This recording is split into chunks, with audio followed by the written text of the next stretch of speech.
Assalamualaikum sahabat cerita puisi. Mimin akan menceritakan film baru lagi. Judulnya Fati yang sangat menginspirasi. Tidak lupa Mimin colek semua sahabat cerita puisi seperti akun Ronald Talib di Gorontalo, Imron Maulana di Bogor, Adi di Sumeneb Madura, Muhammad Afludin di NTB, Yusuf di Kalimantan Tengah, Hendrik di Papua, Adis di Blitar, Isra Junaidi di Sumatera Barat. Mimin ucapin makasih juga kepada para penonton yang sudah memberikan dukungan melalui Super Thanks, seperti akun Mary, Tarpi Movie, dan akun Eko Cahyono.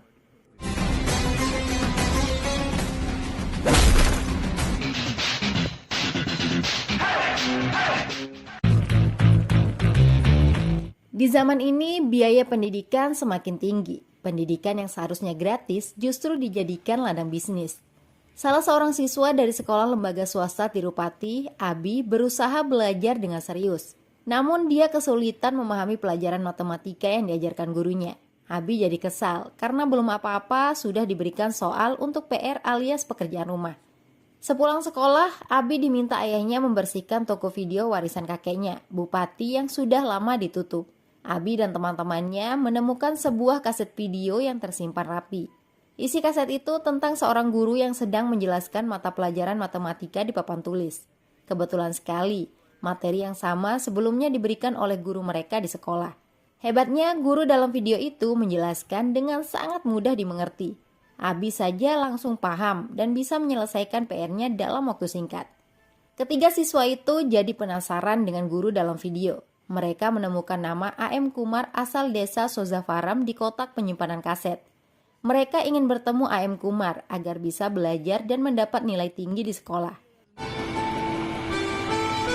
Pencarian ke desa Sozafaram dilakukan. Informasi yang berhasil dihimpun dari penduduk di sana, AM Kumar saat ini telah menjadi kolektor distrik Kadapa. Tanpa pikir panjang, mereka pergi ke kantor kolektor. Ternyata wajah AM Kumar bukanlah orang yang di video. Untungnya AM Kumar pejabat yang baik hati. Apalagi setelah mengetahui Abi adalah cucu pemilik toko video Bupati. Kakek Abi cukup berjasa dalam hidup Kumar. Orang yang dicari Abi dalam video merupakan manusia hebat. Orang itu guru terbaik yang pernah ada. Namanya Bala Murugan yang diperankan Danus. Kumar kemudian menceritakan kisah hidup guru tercintanya itu. Pada tahun 1990-an, banyak sekolah negeri ditutup karena kekurangan guru. Meski jumlah guru banyak, tapi mereka hanya mau mengajar di sekolah swasta yang gajinya tinggi. Situasi tersebut semakin memburuk pada tahun 1998. Pendidikan hanya milik mereka yang memiliki uang, sedangkan orang miskin terpaksa gigit jari. Untuk mengatasi kondisi tersebut, pemerintah ingin membatasi biaya pendidikan yang diterapkan sekolah swasta. Dengan begitu, masyarakat kalangan menengah ke bawah juga tetap bisa mengenyam pendidikan. Kebijakan itu akan menghancurkan bisnis para pengusaha yang menjual layanan pendidikan. Ketua Asosiasi Lembaga Pendidikan Swasta, Tirupati tidak ingin ladang bisnisnya hancur. Apalagi Tirupati mengelola banyak sekolah dan pusat pelatihan atau tempat kursus. Oleh karena itu, Tirupati bersama pemerintah sepakat untuk menjalankan pendidikan secara bersama. Guru-guru terbaik di sekolah swasta akan dikirim ke sekolah negeri untuk membantu pemerintah. Semua itu tentu saja hanya muslihat jahat. Tirupati justru hanya akan mengirim asisten guru untuk mengajar di sekolah negeri. Salah satu asisten guru yang bekerja di Lembaga Pendidikan Tirupati adalah Bala Murugan. Sosok Bala sangat bertanggung jawab kepada siswa-siswanya, baik itu di sekolah maupun di luar. Terbukti ketika Bala mengetahui siswanya dipukul sekelompok preman pimpinan DAS. Bala memberikan pelajaran dengan tangan dan kaki kepada DAS berserta anak buahnya. Preman di mata Bala hanya seperti kata sandang yang tak memiliki arti.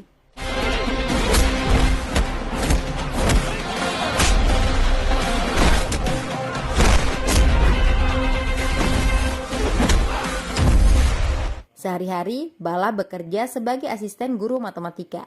Bala juga akan dikirim untuk mengajar di sekolah negeri.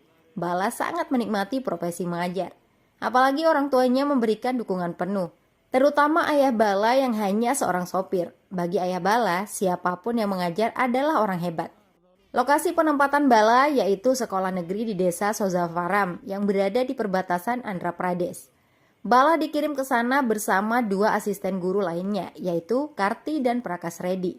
Rumah sebagai tempat tinggal sudah disiapkan di desa itu. Hari pertama masuk sekolah, mereka disambut hangat oleh Kepala Desa Sozaraparam Pandian. Kepala sekolah setempat Tanika Calam juga memberikan sambutan ramah. Tanika Calam ikut mengajar memegang sejarah dan bahasa Tamil, sedangkan wakil kepala sekolah Sudarsan mengajar bahasa Inggris. Ada pula guru yang masih gadis namanya Minaksi yang mengajar biologi. Acara perkenalan itu berjalan lancar. Sebuah kejutan didapatkan Bala pada hari kedua. Dia menemukan sekolah kosong tanpa siswa. Bala heran dengan apa yang sebenarnya terjadi. Berbeda dengan kedua temannya, Karti, guru kimia, dan Prakas, guru fisika. Mereka santai-santai saja. Bala menemui kepala sekolah meminta penjelasan. Ternyata sekolah tersebut sebenarnya sudah 2 tahun ditutup. Siswa yang ada kemarin rupanya siswa yang berhenti belajar setelah sekolah ditutup. Kepala desa meminta mereka datang sehari saja, hanya untuk kepentingan publisitas di koran.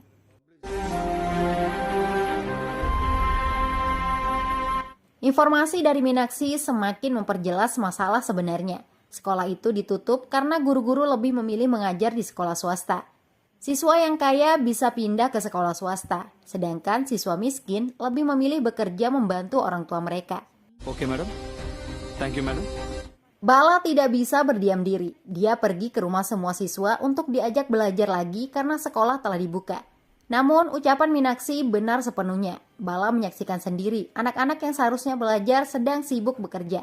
Ada yang menjahit, jual susu, dan lain-lain. Mereka tidak ada waktu untuk pergi ke sekolah. Bahkan Pandian sendiri selaku kepala desa menilai anak perempuannya tidak perlu melanjutkan sekolah. Bisa membaca saja sudah cukup. Padahal Pandian adalah ipar Tirupati.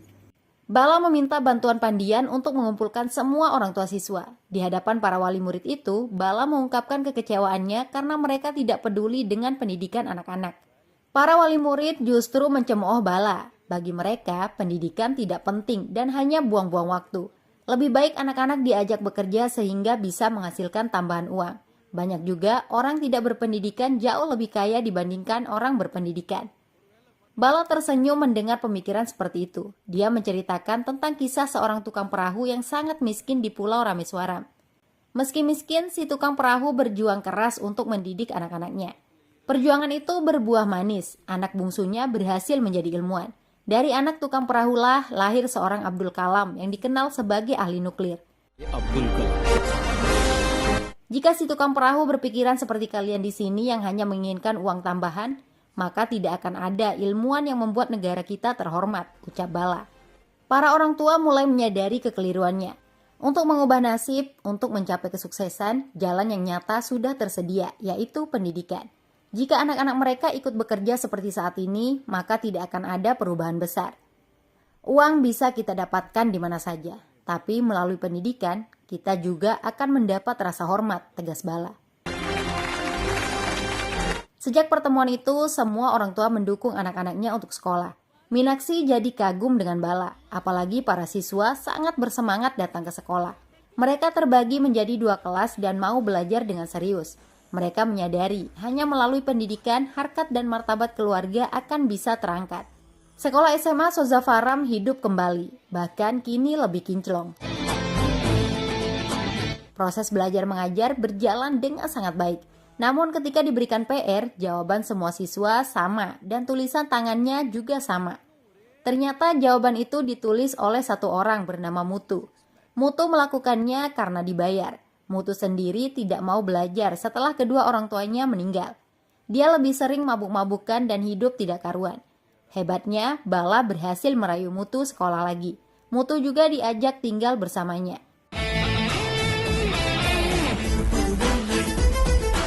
Masalah mulai datang ketika guru kimia Karti terkena penyakit malaria. Karti terpaksa pulang ke kota. Guru fisika Prakas juga memaksa ikut pulang karena takut terserang malaria. Bala tidak mau putus asa. Dia yang menggantikan peran kedua guru itu. Bala tidak hanya mengajar matematika, tapi juga fisika dan kimia.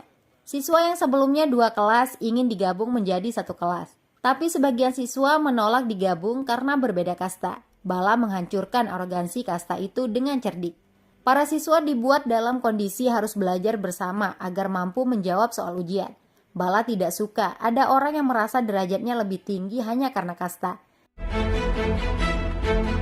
Strategi Bala berhasil. Meenakshi yang menyaksikan itu jadi makin kesengsem dan jatuh cinta.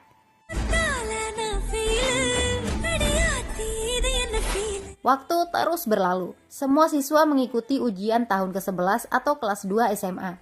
Hasilnya 100% siswa lulus ujian tahun ke-11 dengan nilai gemilang. Orang-orang merayakannya dengan bahagia. Kehebatan Bala di sekolah menarik perhatian Tirupati untuk datang langsung ke Suzafaran. Bala sangat antusias menyambut pemilik lembaga pendidikan tempatnya bekerja itu. Tirupati justru tidak menyukai prestasi Bala. Penyebabnya tingkat kelulusan di sekolah swasta milik Tirupati hanya 75%. Jika sekolah umum lebih berprestasi, Tirupati khawatir pelanggannya akan berkurang. Bala tercengang mendengar Tirupati yang menyamakan pendidikan seperti bisnis. Syukurnya Tirupati melihat Bala sebagai aset berharga. Sangat disayangkan jika Bala mengajar di sekolah negeri pelosok. Bala diajak kembali ke kota untuk dijadikan guru tetap di sekolah Tirupati. Gaji yang akan diberikan sebesar 1 lakh per bulan, ditambah berbagai fasilitas seperti rumah, mobil, dan lain-lain. Tidak ada artinya juga Bala mengajar orang-orang miskin. Meski nantinya semua siswa lulus ujian tahun ke-12 atau kelas 3 SMA, mereka tidak akan pernah bisa menjadi apa-apa. Bala menolak mentah-mentah tawaran itu. Bala yakin murid-muridnya akan menjadi orang sukses. Oleh karena itu, target Bala ke depannya menjadikan para siswa memiliki skor nilai tertinggi di Tamil Nadu. Tirupati merasa dihina atas penolakan Bala. Tirupati membuat hidup Bala menderita. Atas pengaruh Tirupati, Bala tidak bisa lagi membeli susu ke warga. Ayah Bala juga dipecat dari pekerjaannya. Tidak hanya itu saja, Tirupati ingin kebijakan pengiriman guru swasta ke sekolah negeri dicabut. Untuk mewujudkannya, Tirupati menyuap Menteri Pendidikan dengan sebuah mobil mewah. Sedangkan CM Tamil Nadu dihadapkan dengan ketua partai oposisi. Pemerintah benar-benar menunjukkan warnanya yang menjadi corong pengusaha. Tidak butuh waktu lama, pemerintah memutuskan menarik semua guru swasta yang telah dikirim ke sekolah negeri. Guru baru telah diangkat dan akan datang 3 bulan lagi. Kerja keras Bala selama ini seperti sia-sia. Bala tidak bisa lagi mengajar di sekolah. Salah satu muridnya, Mutu, kembali mabuk-mabukan. Bala jadi putus asa. Mimpi para siswanya akan terkubur mati. Di saat seperti itulah Bala memahami kata-kata ayahnya dulu. Apabila Bala mundur, dia akan menyesal seumur hidup. Jika seorang anak tidak bisa mendapatkan apa yang dia inginkan, anak itu hanya akan menangis hari itu saja. Tetapi orang tua yang tidak bisa memenuhi keinginan anaknya, mereka akan menangis seumur hidup, ujar sang ayah.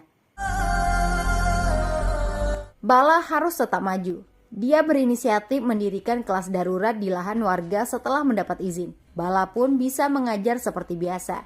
Situasi itu dilaporkan ke Tirupati oleh kepala desa setempat, Pandian. Tirupati jadi gregetan dan memerintahkan Pandian untuk segera menyelesaikan masalah Bala. Keesokan harinya, sekelompok preman datang memporak-porandakan kelas darurat tersebut. Bala jadi habis kesabaran. Dia menunjukkan sisi kasarnya. Para preman ditendang dan diterjang. Secunguk suruhan kepala desa itu dibuat lari terbirit-birit.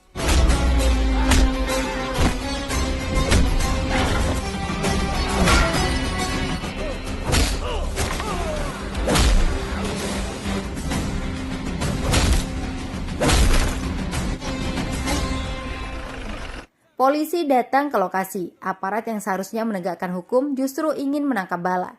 Hal itu membuat Bala sadar jika polisi telah disuap. "Kalian semua sama saja. Berapa Anda dibayar sehingga menggadaikan seragam Anda?" ujar Bala. Kata-kata Bala membuat semua polisi tersinggung. Bala diseret paksa ke kantor polisi. Para siswa yang baru datang berusaha mengejar guru tercintanya. Di kantor polisi, Bala disiksa hingga babak belur. Sepuasnya polisi memukul Bala. Meski Bala seorang guru, polisi sama sekali tidak kasihan. Siswa yang datang protes juga dihajar dan dibubarkan paksa. Tirupati tidak ingin Bala dianggap pahlawan karena masuk penjara. Pandian diperintahkan mengusir Bala dari desa. Bala pun diumumkan dideportasi dari desa dengan tuduhan telah menggunakan lahan warga untuk mengajar tanpa izin pemiliknya. Polisi mengeluarkan Bala dari penjara dan diantar pulang. Kondisi Bala sangat memprihatinkan. Sekujur tubuhnya penuh luka tanpa alas kaki. Malangnya lagi, semua barang-barang Bala sudah di luar rumah karena telah diusir dari desa. Kali ini fisik dan psikis Bala benar-benar telah remuk. Untuk mengangkat kopernya saja dia tidak mampu. Sementara warga tidak berani membantu karena larangan kepala desa. Penyiksaan di kantor polisi membuat tenaga Bala habis terkuras. Inilah balasan yang diterima Bala atas segala kebaikannya. Mutu yang melihat kondisi gurunya berusaha membantu, namun dicegat anak buah Pandian. Mutu tidak tega melihat gurunya kepanasan di tengah terik matahari tanpa alas kaki. Mutu berjuang mengalirkan air agar kaki Bala tidak kepanasan. Lagi-lagi tindakan Mutu dihentikan paksa. Mutu kecewa kepada teman-temannya yang berdiam diri melihat penderitaan sang guru. Sumpah serapah keluar dari mulut Mutu. Setelah itu barulah teman-temannya memberanikan diri berlarian membantu guru mereka. Bala hampir saja terjatuh andaikan tidak diselamatkan salah satu muridnya, Firana. Tindakan Firana membuat ayahnya dan kepala desa marah. Sampai sekarang saya tidak pernah melihat Tuhan di kuil, tapi saya melihat Tuhan di sekolah. Pak Bala adalah Tuhan kami, ucap Firana membuat ayahnya terdiam. Semua siswa kemudian mengantar Bala keluar desa hingga naik bis. Anak Pandian sampai rela memberikan gelangnya ke supir bis untuk memastikan Bala bisa pulang sampai rumah. Setelah turun bis, tubuh Bala ambruk karena tidak kuat lagi bertahan. Orang tuanya sangat panik. Mereka tidak pernah menduga nasib Bala akan mengenaskan seperti ini. Setelah sekian waktu, kondisi Bala berangsur-angsur pulih. Dia berusaha melamar pekerjaan di berbagai tempat, namun semuanya ditolak karena pengaruh Tirupati. Sementara kondisi di desa, sekolah sudah kedatangan guru baru. Sayangnya guru-guru itu malas. Para siswa jadi tidak semangat belajar. Mereka lebih memilih kembali seperti dulu membantu orang tuanya bekerja. Bala sendiri terus berusaha melanjutkan hidup. Dia membuka kursus di rumahnya dengan biaya yang cukup murah. Tiba-tiba Minaksi datang berkunjung. Ibu Bala menyambutnya dengan ramah. Apalagi Minaksi mengaku sangat ingin menjadi istri Bala. Selain karena cinta, alasan kedatangan Minaksi juga terkait dengan nasib siswa mereka. Guru-guru yang didatangkan pemerintah sangat tidak bertanggung jawab. Minaksi ingin Bala berbuat sesuatu untuk menyelamatkan masa depan para siswa. Ujian akhir sekolah juga tinggal sebulan lagi. Bala mengaku tidak bisa melakukan itu. Jangankan mengajar siswa, masuk ke desa saja tidak bisa. Namun Bala mendapat ide untuk mengajar anak-anak dari jarak jauh melalui rekaman video. Besoknya Bala dan Minaksi pergi menemui Bupati yang memiliki toko video. Bupati sangat mendukung niat baik Bala dan mulai merekam Bala menjelaskan pelajaran. Setelah video siap, Minaksi menemui langsung para siswa untuk mengajak mereka menonton di bioskop. Semua siswa tentu saja sangat bersemangat. Mereka kaget, heran, dan senang setelah mengetahui film yang diputar adalah video guru tercinta Bala. Melalui video, Bala mengumumkan jika pola belajar mengajar seperti saat ini akan diteruskan hingga ujian tiba. Bala tidak ingin para siswa hanya lulus ujian akhir SMA. Target Bala adalah TNPCAA, yang merupakan singkatan dari Tamil Nadu Professional Course Entrance Examination. TNPCAA adalah ujian masuk yang digunakan untuk penerimaan siswa ke sekolah tinggi teknik dan kedokteran. Jika mereka bisa lulus, apalagi dengan nilai tinggi, maka kesuksesan sudah di depan mata. Oleh karena itu, Bala meminta semua siswanya rajin belajar. Hanya melalui pendidikan, mereka akan bisa meningkatkan derajat dan kehormatan keluarga. Pendek kata, Bala mengajak anak-anak menapaki jalan kesuksesan, yaitu pendidikan.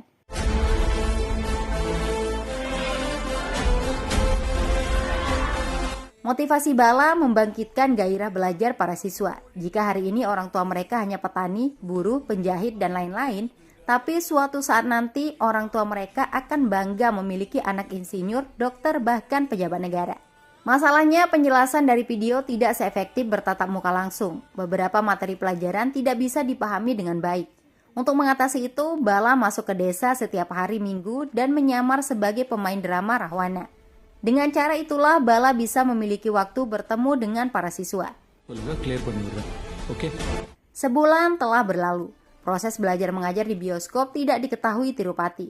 Siswa dari desa Sozafaram bisa mengikuti ujian akhir dengan lancar di kota. Tirupati dan antek-anteknya telah kecolongan.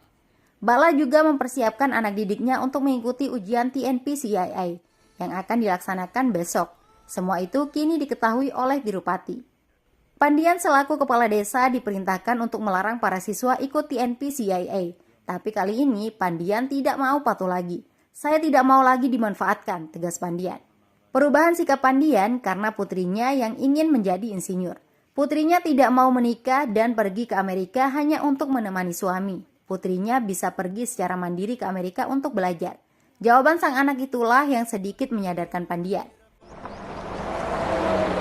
Tiba saatnya semua siswa pergi ke kota untuk mengikuti ujian TNP CIA. Bus mereka dihadang sekelompok preman suruhan Tirupati. Para siswa sama sekali tidak takut dengan intimidasi yang datang.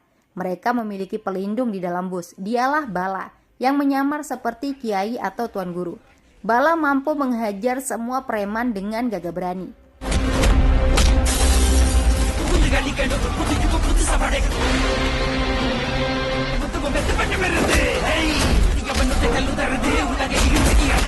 Bus bisa melanjutkan perjalanan. Sayangnya bus itu mogok. Bala tidak menyadari pimpinan preman telah memasukkan pasir ke mesin bus. Bala jadi murka dan mengamuk hingga para preman lari ketakutan. Kekalahan terlihat jelas di mata Bala. Tidak ada harapan lagi untuk bisa mengejar ujian TNP CIA. Untungnya bukan hanya Bala orang baik di dunia ini. Petani yang membawa hasil panennya dengan kerbau bersedia memberikan tumpangan ke lokasi ujian. Akhirnya anak-anak bisa mengikuti ujian TNP CIA. Mereka menjawab soal sebaik mungkin. Hasilnya sudah diketahui pada malam hari. Dan inilah yang dinamakan hasil tidak akan pernah mengkhianati usaha. Semua siswa lulus TNP CIA dengan nilai yang sangat gemilang. Mereka ada yang diterima untuk jurusan insinyur, sebagiannya lagi kedokteran. Hebatnya siswa bernama A.M. Kumar menjadi peringkat pertama dari seluruh peserta TNP CIA. A.M. Kumar ternyata nama lengkap siswa yang biasa dipanggil Mutu, si pemabuk yatim piatu. Dialah yang kini telah menjadi seorang pejabat kolektor. Kumarlah yang menyimpan kaset video guru Bala di toko video Bupati.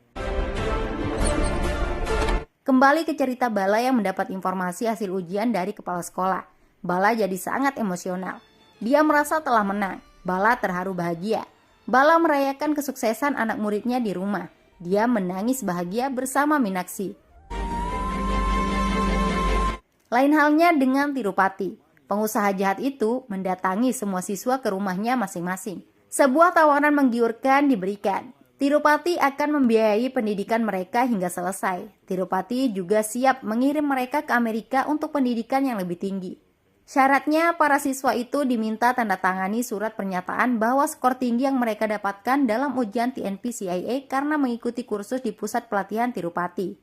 Tujuan Tirupati murni untuk bisnis. Lembaga pendidikannya akan semakin populer dan laris jika para siswa yang mendapat nilai tertinggi berasal dari lembaganya. Semua siswa setuju dengan syarat itu. Tirupati sangat bahagia dan mengolok-olok Bala. Olokan itu justru dibalas dengan senyuman. Bala sama sekali tidak membutuhkan pengakuan dari siapapun. Hal yang paling penting bagi Bala, anak didiknya bisa melanjutkan pendidikan untuk meraih kesuksesan. Dan itulah yang terjadi. Tirupati sendiri yang mewujudkannya. Ternyata Bala sendiri yang meminta anak didiknya menandatangani syarat dari Tirupati. Bala sudah memprediksi orang seperti Tirupati akan datang menemui para siswa untuk kepentingan bisnisnya. Tanda tangani saja perjanjian itu. Manfaatkan kesempatan ini untuk meraih kesuksesan. Tapi pesan saya, setelah kalian sukses nanti, berikanlah pendidikan gratis bagi anak-anak yang tidak mampu. Ucap Bala melalui video. Pada malam acara penghargaan Top Rank tahun 2000, Mutu alias Kumar berbicara tentang prestasinya. Pencapaian itu karena bergabung dengan pusat pelatihan Tirupati. Tapi hanya mulut Kumar yang memuji Tirupati. Sedangkan hati dan pikirannya tertuju pada sang guru, Bala Murugan. Sejak saat itu, anak-anak tidak pernah lagi bertemu Bala hingga tahun 2022. Sosok Bala menghilang bak ditelan bumi. Namun, pesan Bala untuk memberikan pendidikan gratis selalu dilaksanakan oleh 46 siswanya. Bioskop tempat mereka belajar dulu telah disulap menjadi pusat pelatihan gratis. Mereka semua telah sukses dan kaya raya berkat pendidikan. Lalu bagaimana kabar dan perkembangan Bala Murugan saat ini? Abi jadi sangat penasaran. Kumar alias Mutu mengaku tidak tahu. Tapi Mimin tahu guys. Bala menjalani hidup damai di kota Oti. Dia mengelola lembaga pendidikan bernama Ansari. Sekolah itu gratis. Bala yang sudah tua sangat bahagia menjalani pilihan hidupnya. Sudah dulu ya, sampai jumpa.